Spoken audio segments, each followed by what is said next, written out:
wa jazakumullahu khair atas pertanyaan-pertanyaan. Masya Allah, ini pertanyaan luar biasa ini. Satu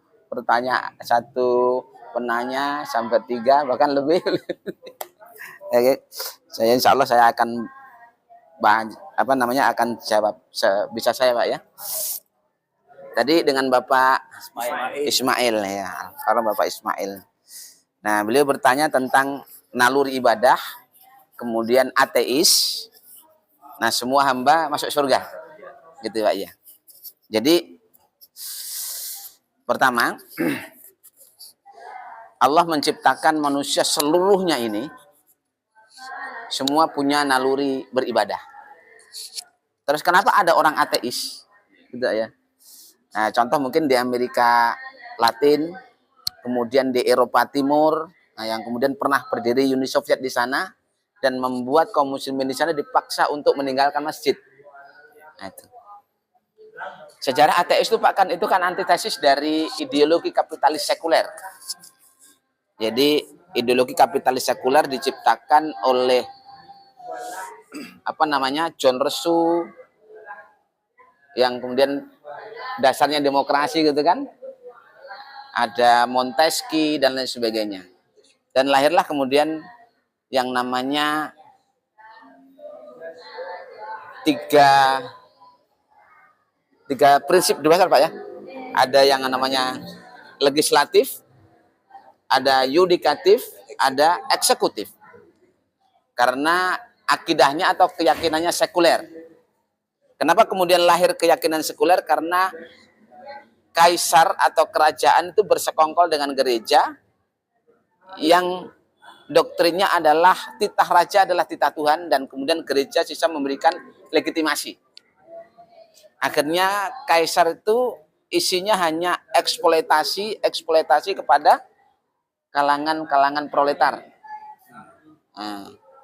Terus mereka makin lama makin borjuis, dan karena sekuler mereka otomatis tidak mengambil hukum-hukum Tuhan, karena Tuhan ternyata melalui gereja itu mengkhianati mereka.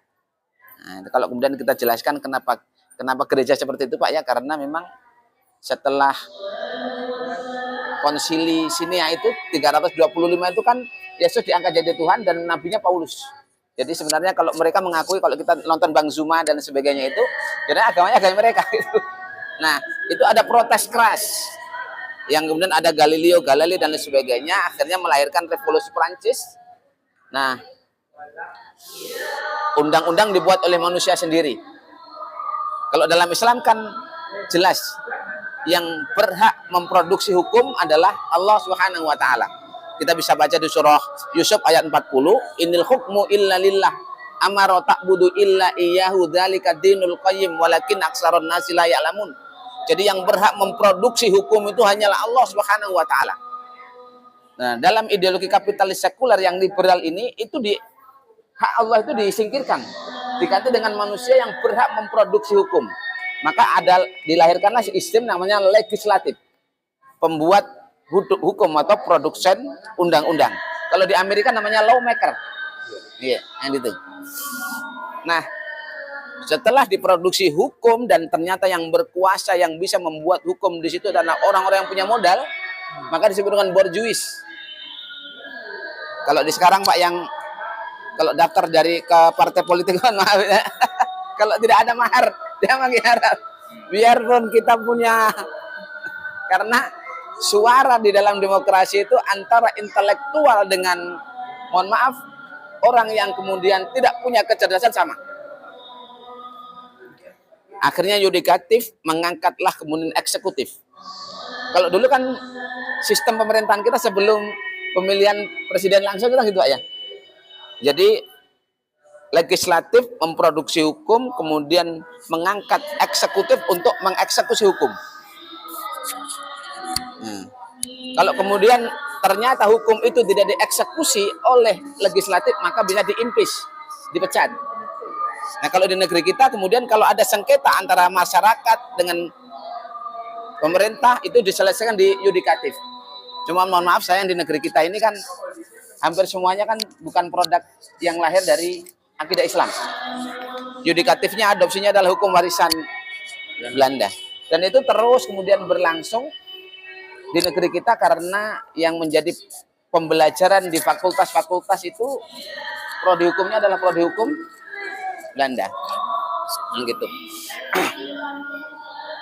Maka ateis dilahirkan oleh Karl Marx sebagai protes, tapi kemudian dia diusir. Diusir, larilah kemudian ke Eropa Timur, ketemu dengan Lenin, Lenin jadi muridnya, kemudian membangun negeri Uni Soviet, kemudian dilanjutkan oleh Stalin. Nah, sampai kemudian bubar di era Mikhail Gorbachev. Karena ideologi itu ternyata tidak mampu membangkitkan orang, karena sama rata biarpun kemudian ahli nuklir, intelektual, sama-sama tidak ada nilainya. Karena berangkat dari ideologi materi kan, manusia tidak dihargai kan gitu.